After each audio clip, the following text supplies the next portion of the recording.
કામ કરી શકીએ છીએ. તો આપણે સ્વચ્છ રહેવા માટે આપણા આસપાસનું પર્યાવરણ સ્વચ્છ અને સારું હોવું જરૂરી છે. પર્યાવરણ એટલે કે આપણી ઘરની આસપાસની હવા, જમીન, વૃક્ષો, પાણી અને બધા જીવજંતુ.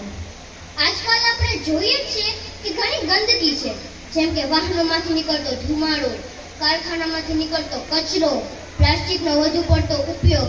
આ બધું આપણા પર્યાવરણને બગાડે છે, શ્વાસ લેવામાં તકલીફ પડે છે, પાણી ગંદુ કરે છે અને ઘણી બીમારીઓ પણ થાય છે.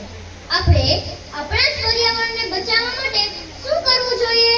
જેમ કે વૃક્ષોને વધુમાં વધુ વાવવા જોઈએ, શાળામાં સ્વચ્છતા જાળવવી જોઈએ, કચરો કચરાપેટીમાં નાખવો જોઈએ, પાણીનો બગાડ ન કરવો જોઈએ અને શાળામાં કચરો ન કરવો જોઈએ અને વૃક્ષોનું ધ્યાન રાખવું જોઈએ.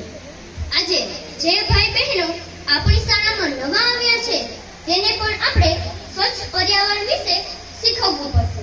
ખાસ કરીને દીકરીઓને ભણાવવી જરૂરી છે, કારણ કે એક ભણેલી દીકરી બે ઘરને ઉજ્જવળ કરે છે. તે સ્વચ્છતાના સારા પાઠ અને સ્વાસ્થ્ય એ પોતાના ઘરને અને સમાજને પણ શીખવી શકે છે. ચાલો આપણે બધા ભેગા મળીને નક્કી કરીએ કે આપણે આપણા પર્યાવરણને સ્વચ્છ અને સ્વસ્થ રાખશું. યાદ રાખો, સ્વચ્છ પર્યાવરણ એ જ સ્વચ્છ જીવનનો આધાર છે. બસ હું આટલું કહીને મારી વાતને વિરામ આપું છું. અસ્તુ. જય હિન્દ, જય ભારત.